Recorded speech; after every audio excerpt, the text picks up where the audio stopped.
tena leo arangatia neny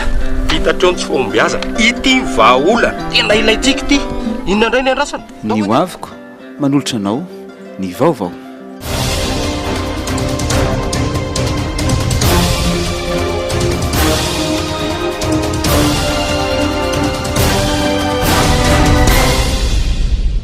faly manolotra ny arahaba ho anao any tokantrano indray amin'ny tsy ariva ity ary manasanao anaraka ny vaovao hatramin'ny farany. Nanao tatitra ny zava-bita sy ny vinao atao amin'ny ity taona vaovao ity ny minisitry ny raharaham-bahiny androany nandritry ny fiaonany tamin'ny mpanao gazety. Betsaka ireo teboka noresahany tao anatin'izany, anisan'izany ny fampodiana ireo teratany malagasy izay niasa tsy ara-dalàna tany ivelany. Fa eo ihany koa ny resaka famerenana ny nosy eparsa ary ny resaka raharaha momba ilay volamena. Andeha raha itsika ny tadim-baovao Jemy Mara Daniel sy Tsirako Toarson.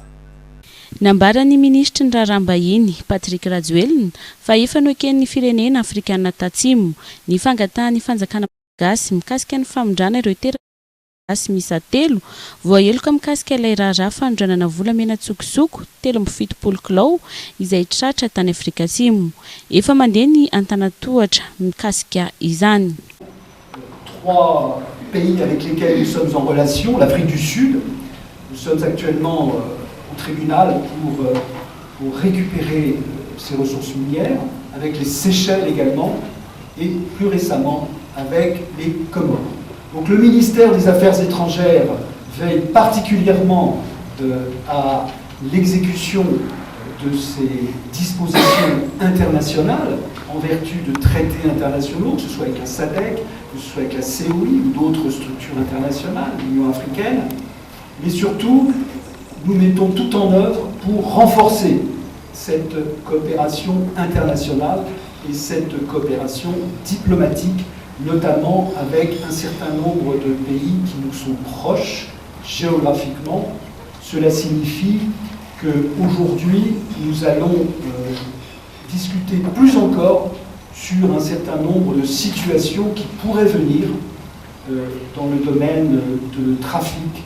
Isan'ny noresahan'ny ministra ihany koa ny resaka nosy eparsa nambarany fa isy ny fiaonana amin'ny frantsay iresahana mikasika izany. Akoatra izay dia marany koa ireo teboka izay noresahany. Mikasika nosy malagasy ny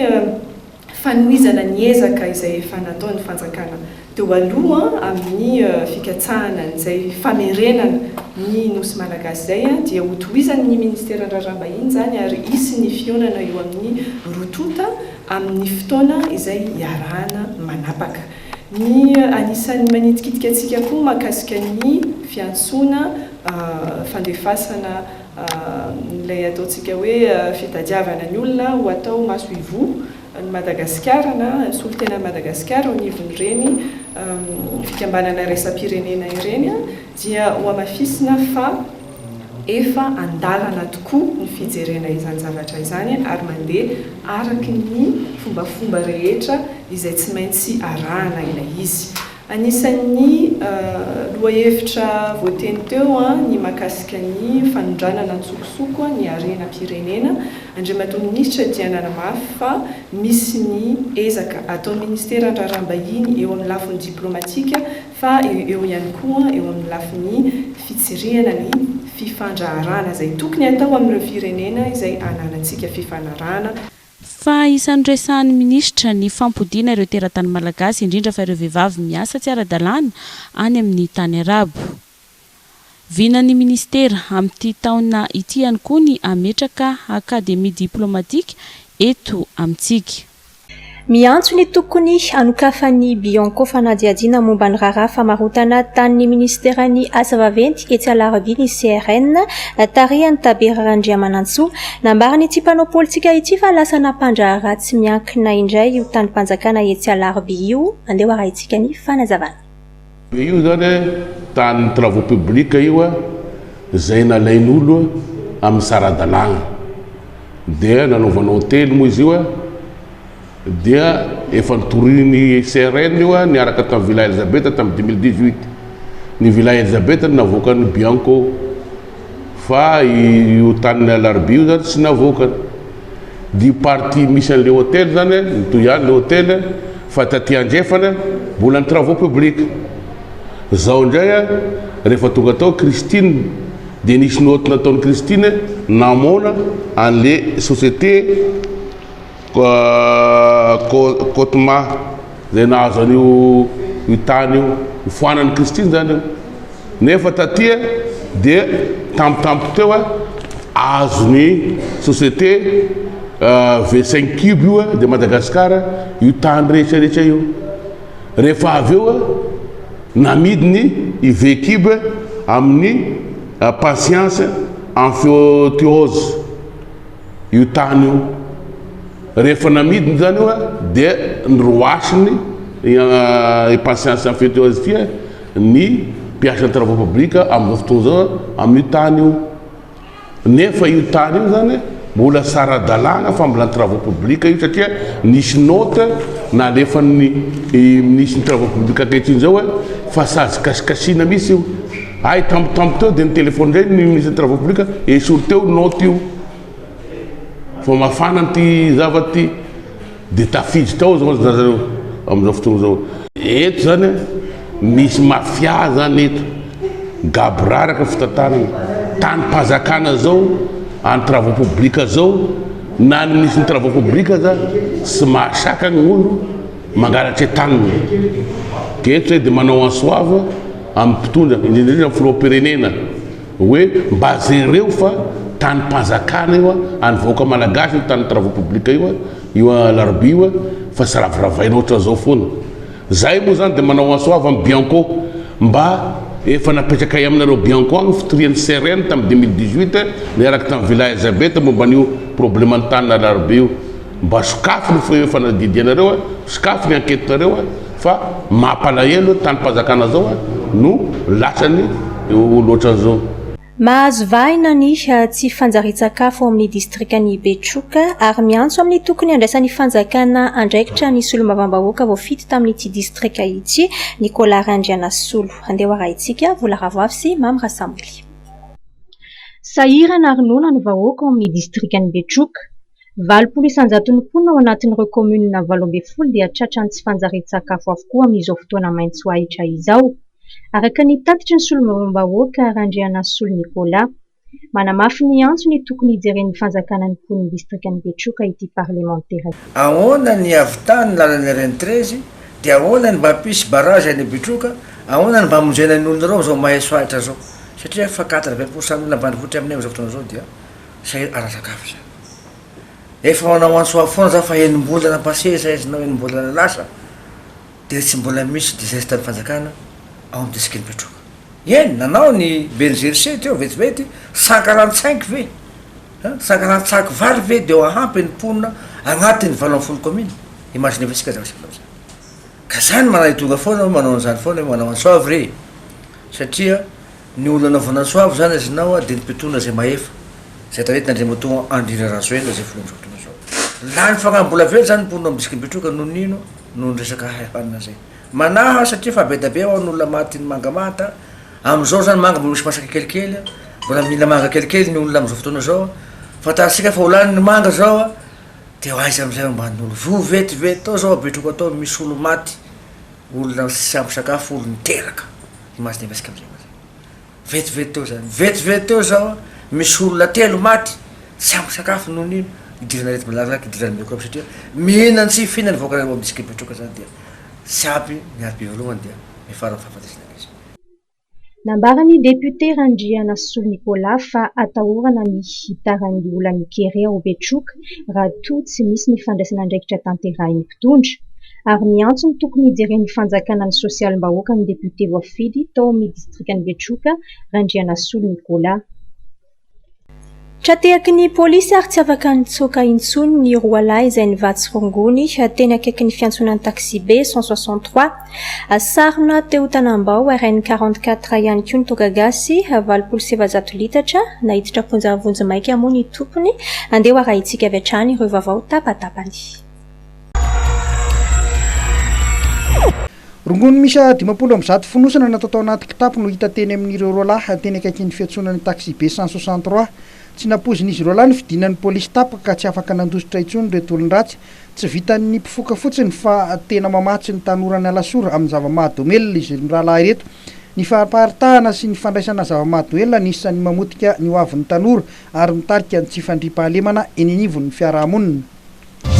Toka gasy 700 litra ny dorana atao Moramanga araka ny fampitam-baovao nahiditra ampondra vonjomaika ilay tompony teo amin'ny sakana fisavan'ny zandary teo Tanambao lalam-pirenena fa 470 ireo toko ireo no sarony nentin'ny taxi borosy iray avy any Tanambe hiakatra aty Antananarivo natao tamin'ny baoritra misa 9 nasesika tanaty soty nisy tavoahangy 30 avy ireto toka gasy ireto. Nisehoana lozam-pifamoivoizana indray ho maleriva tamin'ny efatrora sasany tany amin'ny lalana Ambalakondro feno arivo Atsinanana fiara minibus izotra ho any Atsinanana ity nivadika ity raha ny filazan'ireo nanatrimaso nitondra entana mavesatra ity fiara ity latsaka tamin'ny sisin-dalana havanana ny kodiarana ka nitongilana ary nanaraka nivadika ny vatany iray manontolo tsy nisy kosa ny naratra sy ny enana fohy fa ny fiara no nahitana fahasimbana.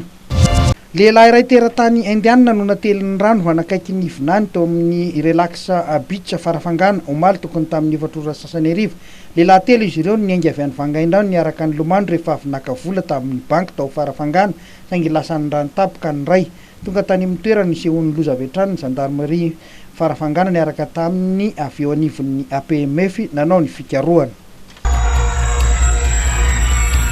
Une source d'énergie qui répond à vos exigences, un groupe électrogène fiable et performant, silencieux et économique, optez pour Greaves Power, les groupes électrogènes numéro 1 en Inde depuis 1859, dotés de moteurs et alternateurs robustes, proposent une puissance de 5 à 2500 kVA. Un vrai rapport qualité-prix pour 1 million de groupes vendus en Inde. Disponible uniquement chez Batimax ou sur le site web www.batimax-mata.com. Greaves, animé par la passion, guidé par la technovation.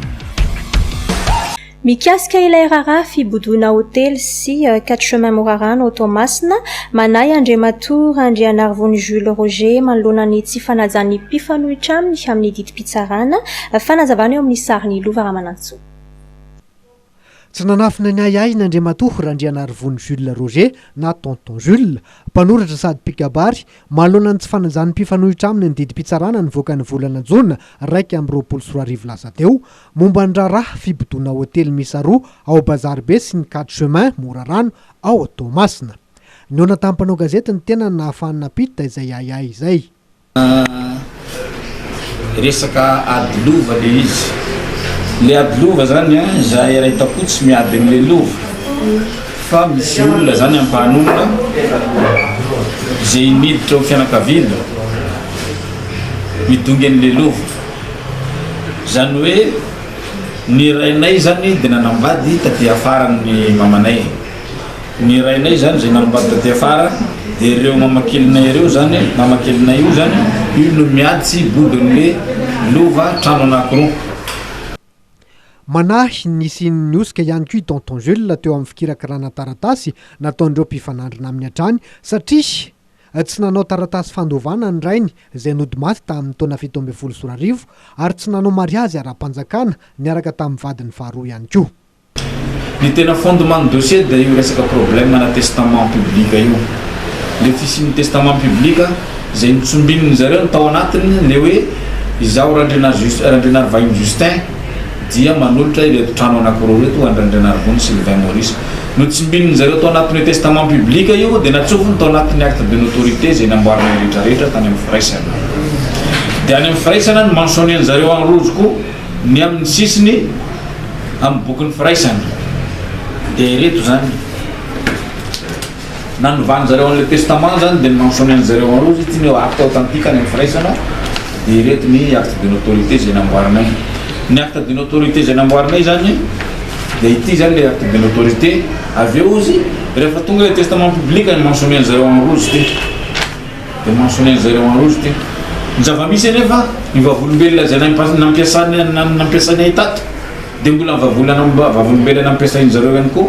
no nanaovan'ny zareo an'le izy izay mahosoka an'le izy satria ny vavolombelona nitovy ny vavolombelona anatin'le acte le testament public les actes de notoriété zay namboarin zareo le acte de notoriété faharoa. etsy andan'izany raha nanapaka amin'ny fitsarana ambaratonga voalohany sy faharoa Tomasina dia ny lalàna no niatra araka ny rariny sy nitsiny ho hatrany ny randriana Arvony Jules Roger fa tsy nanome vola velively ny fampanoavana ny tenany. Za mbola tsy ary nanome vola anazy na ariary mikasika an'izany hoe kolokolo zany na hoe karakara ny dossier fa fiangaviana no atao mba jereo monsieur le procureur ny dossier ohatran'izao satria ny nombre ny dossier nay fotsiny dia efa misy 24 dossier. Ty afara tamin'ny 2018 vao hitanay zany ny officiel le mention en rouge amin'ny firaisany ity dia nametraka plainte zahay nitory dia zay nahazoanay le fandresena anatin'ny piato tamin'ny instance nandresy zahay 3 mois d'emprisonnement de plus 50 millions de dommages intérêts dia ato amin'ny cour d'appel izy mbola mitoy ihany le didy zany hoe mbola mitoy le fandresena dia zay nangatany zareo cassation amin'izao fotoana zany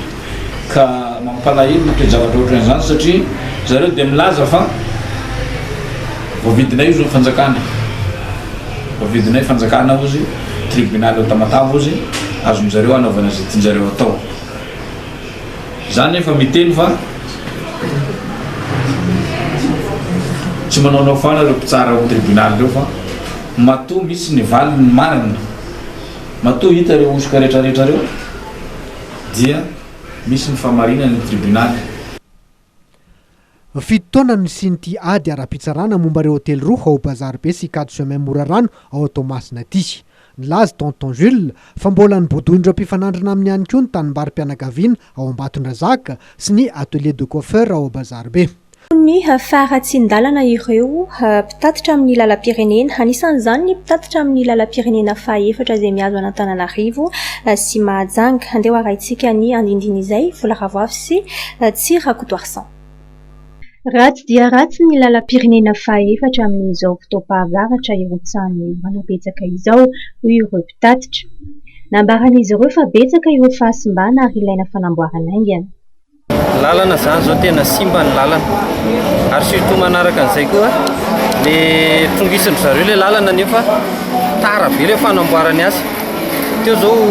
ratsy ny zana hoe tsy hay aloha dia olona nanataka an'le rano tao fa tena efa misy an'izany efa hatrany amin'ny parasoko ny tomobile mihitsy le eo amin'le lalana tongisiny zareo izy dia mbola tsisy fahavitany mihitsy hatramin'izao. Aizy io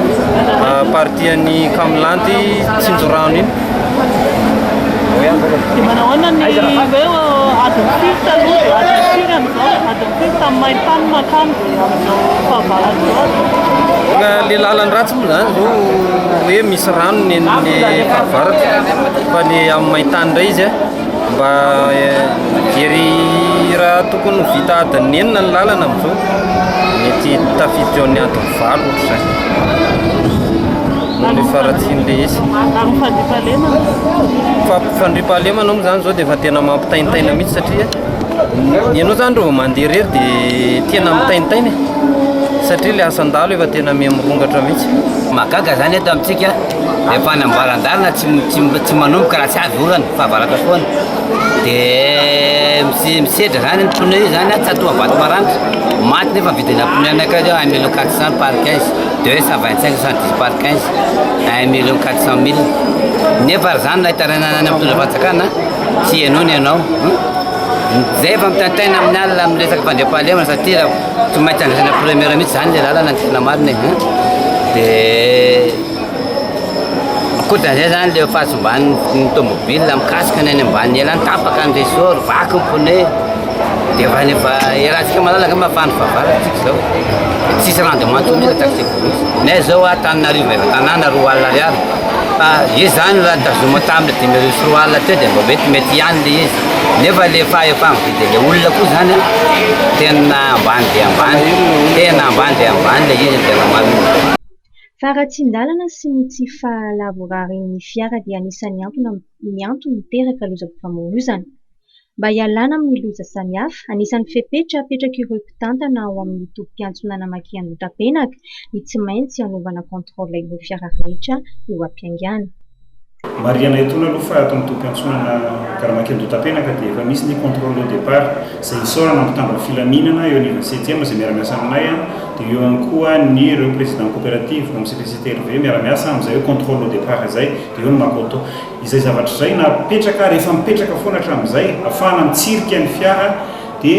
eo ihany koa ry zareo amin'ny DGSR ny visite technique izay miaramiasa aminay eto a mitsirika ireo fiara ireo alohan'ny faingana izay azo jerena moa zany mazava ho azy a fa akoatran'izay ny taratasan'ny fiara mba hoe fiara ara-dalàna no tokony miala eto ary fiara manana quitus ara-dalàna ny miainga eto amin'ny toby mpiantsonana Maikandro-Tapenaka dia eo anatin'izay ny resaka hoe accident eny an-dalana hatreto aloha zany raha statistika ny jerena izay azonay teo anivon'ny gendarmerie-pirenena dia raha ny miala avy eto amin'ny gare Maikandro-Tapenaka aloha dia azo lazaina hoe mba tsy tirenako hoe tsy misy ara dia vitsy dia vitsy a. Ankoatra ny faratsin-dalana, anisan'ny olana nambaran'ireo mpitatitra amin'ny lalam-pirenena faha-efatra izay mampifandray ny faritra Analamanga, Betsiboka ary Boeny ny Tsifandry-Balemana ary iantsoana ireo tompon'andraikitry ny filaminana mba handray fepetra iadina amin'izany. Efa mizotra ny fanamboarana ireo lalam-pirenena misy fahasimbana hoy ny avy amin'ny Ministeran'ny Asa Vaventy. Fantatra ihany koa fa ho atao lahara-pahamehana ny fanamboarana ny lalam-pirenena be mpampiasa toy ny RN2 sy RN4. Andeha araha itsika ny fanadihadiana amin'ny sarin'ny Vola Ravoafy sy Tsirakotoarsan. Lahara-pahamehana ho an'ny Ministeran'ny Asa Vaventy ny fanamboarana ireo lalam-pirenena lehibe RN2, RN4, RN6 ary RN7 araka ny nambaran'ny Ministry ny Asa Vaventy Jerry Andrefindrazana nambarany fa efa miroso ny fanatanterahana asa amin'ireo lalam-pirenena ireo. Programan'asa amin'ny fanamboarana n'ireny lalana potika reny sy misy fahasimbana reny dia ataontsika hoe afaka fotoana vitsivitsy alohan'ny ray volana eo dia hanomboka hiditra tsehatra amin'izay ministera amin'ny fanamboarana azy ireny. Lalam-pirenena fahaenina ohatra izay anisany mampitaraina be ny mpampiasa lalana dia efa anisany tafiditra ao anatin'ny programma amin'ny herinandro ambony io no hanombohana an'izay asa ataoko hoe ngeza be noho ny toromarika avy amin'ny filoham-pirenena izay.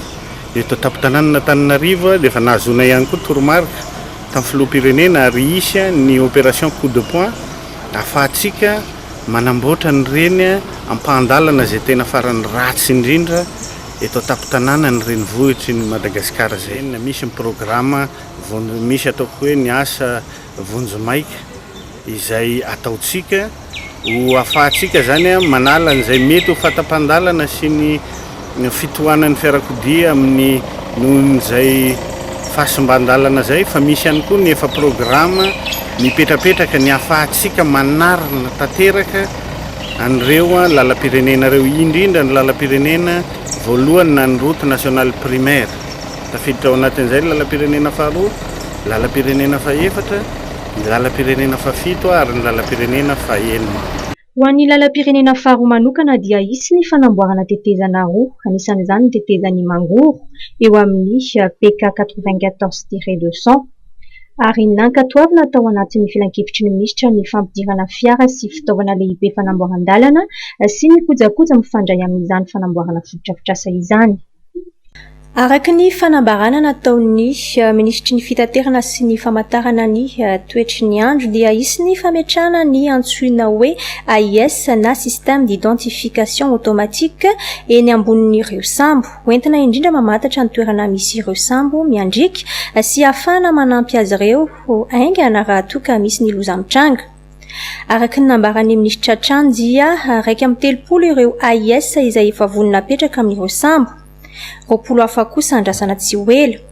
Raha ny fanazavana dia ahitana bouton SOS eo amin'izany AIS izany iantsona vonjy raha misy ny olana eny an-dranomasina eny. Ankoatra ny arena ambanin'ny tany sy ireo zava-manan'aina maro dia isan'ny ananantsika eto Madagasikara ihany koa ny zava-maniry. Toerana ahitana ireo karazany zava-maniry maro karazana eny fa na ireo zava-maniry ampiasaina amin'ny fitsaboana ny valan-javamboary Tsimbazaza. Ny fanadihadiana momba izay no andeha araha itsika eo amin'ny sarin'ny Jemmy Marataniel sy Tsirakotoarsan. Karazany zava-maniry hatrany amin'ny 4,000 sy 1 alina isa no ananan'ny Madagasikara ary hatrany amin'ny 5,700 amin'ireo dia zava-maniry tsy fahita raha tsy eto amintsika avokoa. Araka izany manan-karena zava-maniry Madagasikara. Raha ny eto amin'ny parka Tsimbazaza no resahantsika dia ity parka Tsimbazaza ity zany dia niforona tany amin'ny 1925. Dia tamin'izany fotoan'izany izy any dia natao zaridaina. Dia teo amin'ny zaridaina io zany any dia nizarazaraina ny toerana. Natao hoe zaridaina thématique. Zany hoe ohatra zany zao hoe raha mandray ianao zany hoe jardin des plantes médicinales thème anankiray zay. Na hoe palmeraie dia thème anankiray ihany koa zay, zany hoe collection des palmiers. Na hoe arboretum dia collection d'arbres, zay ihany koa zany thème anankiray. Mizarazarana ohatrohatran'izay zany ny jardin rehetra amin'ny parc. Dia tamin'izay fotoan'izay zany ny parc dia natsoina hoe jardin botanique de Tananarive. Nahoana moa izy natsoina hoe jardin botanique satria rehefa mandeha nareo zao mijery ety amin'ny parc ety dia hitanareo fa misy an'le plaque eny amin'le plante eny izay mitondra an'le nom scientifique. Izay nanaovana azy hoe jardin botanique. Toerana anankiray anisan'ny tena malaza eran-tany fa manan-karena eo amin'ny resaka zava-maniry. Dia misy karazany zany eo amin'ny 2,000 syrial ka hatramin'ny 4,000 syrial eo zany misy karazany ny zava-maniry misy eto Madagasikara. Dia eo amin'ny 5,20 ka hatramin'ny 700 ireo zava-maniry ireo zany no endémique na hoe tsy fahita raha tsy eto Madagasikara. Hita eto amin'ny valan-javaboary Tsimbazaza ihany koa ny zava-maniry izay entina hitsabonina, izay nambolena vokatry ny fiara-miasa niaraka tamin'ireo mpikaroka sy mpitsabo nentim-paharazana. Misy ny plante médicinale, jardin des plantes médicinales eto amin'ny parc. Izy io zany dia niforona tamin'ny tetikasa anankiray izay niarahana tamin'ny Sud Expert Plante, iarahana amin'ny zareo frantsay tamin'ny taona 2008. Dia ny parc zany amin'izay fotoan'izay dia tsy spécialiste zay amin'ny resaka plante médicinale fa niarahana niasa kosa izy io tamin'ilay zareo praticien na le mpikarakara mikasika omba amin'le fitsaboana nentim-paharazana zany. Dia misy mpampianatra anankiray eny amin'ny université no niaraka nanao mitetika azy io niaraka taminay ka ny parc zany dia mamboly an'ilay izy fotsiny eto amin'ny toerana misy anay, fa ny tena mahafantatra an'le hoe zao ny fampiasana anazy zany dia ery zareo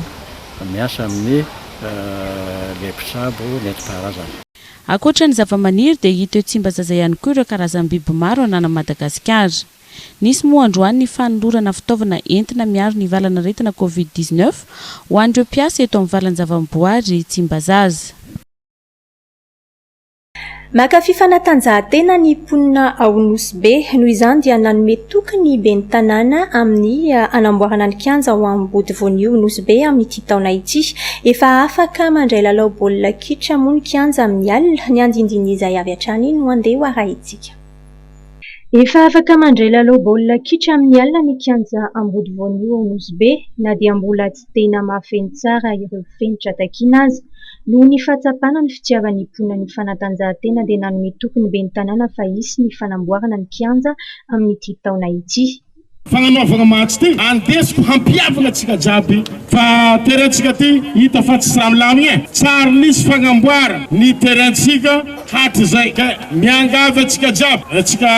vétéran io koa io club ho an'izay tanora amin'ny asara ty 2022 ty mifody terrain fa tsika miaraka magnamboatra terraintsika sisy zavatra tsy vita zay izy koa amboaritsika ataotsika mifoly fagnamboarantsika izy.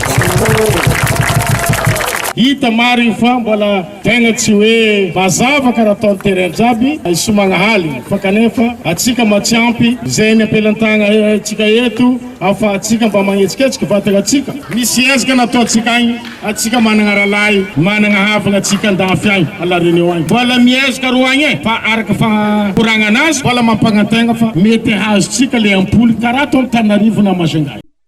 Nandritra ny 20 andro no nanaovana fifanitsanana baolina kitra veteran tao Nosy-be. izany andraisan'ireo kloba 4 anjara ary nokarakarainy ny ben'ny tanàna. Nampitondraina ny anarana hoe fihavanana sy fifankatiavana ary firaisankina izany fifaninanana izany izay niditra tamin'ny andiany voalohany nankasitraka ny fikarakarana ireo mpilalao. Misaotra lehibe ho an'ny monsieur le maire eto Nosy Be fotony na alohany izy nivolagna aminay fa atsika ngano matsy haligny zay nivolagna mbo hita matsy amin'ny terrain ao fa zay koa navy aty zala nahita tegna zala mankasitraka be ny tanàna eto Nosy Be zegny tsara zegny ny fahitagna izay tegna tsara ary mavory olo maro tsara ity matsy ty anao zatra misoma matsagna anao koa misoma haligny somary karaha mbala sahiragna zegny anao surtout anao koa zegny amin'ny fivoany na nivo ao zegny anao somary sahiragna anao hitana boly fa vianna manao bakao zay surprise koa somary fa zokizoky somary sahiragna hely fa sy la boly tsara na zay nagnano champion provincial ny vétéran efa nahazo coupe zay champion provincial mbola tsy nahazo le raha nazonay taminazy donc zegny be raha nazonay taminazy. No amafisina ny fiaramiasa eo amin'ny ben'ny tanàna sy ireo mpanolontsaina ny tanàna ka efa vita ny délibération anatsarana ny tribune izay narodany sasany ary tarina anaovana terrain foot faharoa izany hoe foot 7 sy terrain basket koa ao amin'ny stade Ambodivoanio mba tsy hampijaly ireo mpianatra sy mpampianatra izay manao EPS mitety ireo kianja samihafa.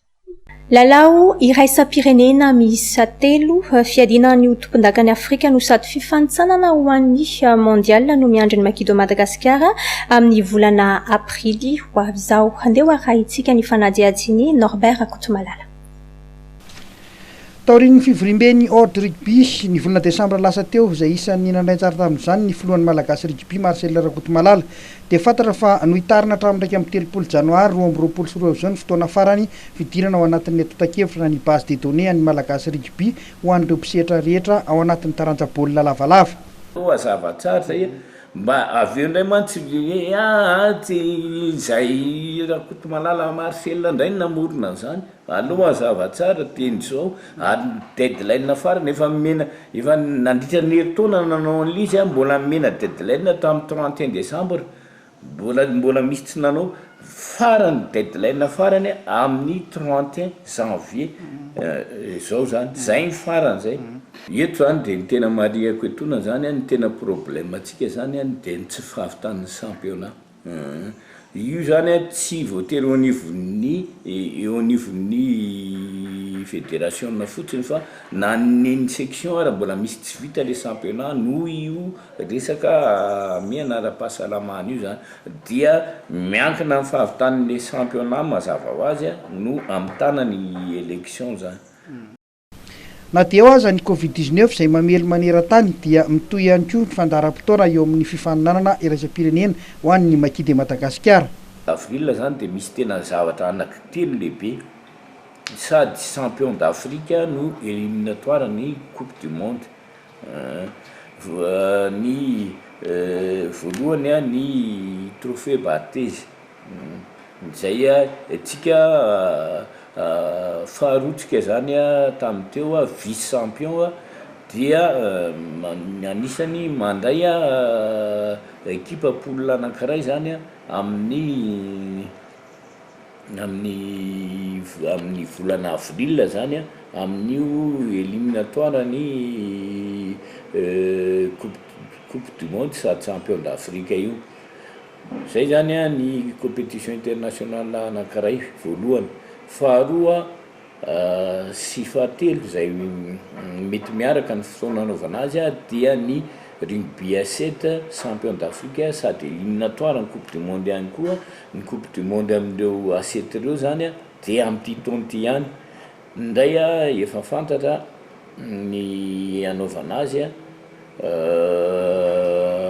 any Tunisie ny vehivavy zany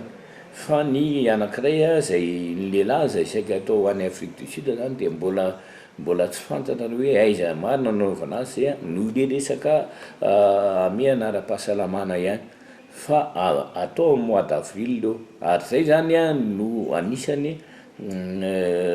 lara-pahamehana atreo ihany aloha no lara-pahamehana amin'ny resaka compétition zany dia hita eo ny tohany amin'ny raha ohatra miankina amin'ny hoe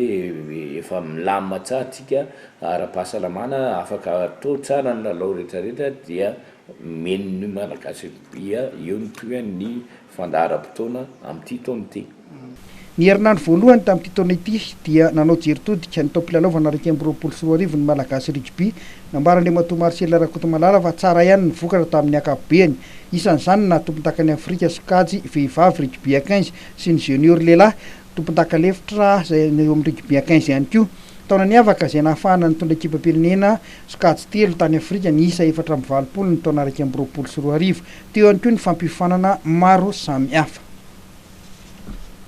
Saisandriary ny fampalalam-baovaontsika tamin'ity hariva ity isaorana hatrany ianao manaraka ny vaovao hatramin'ny farany. Misaotra ihany koa ny Charmel Beauté tsy pasapito nanao ny taovoloko androany dia mametraka ny veloma mandra-piona indray.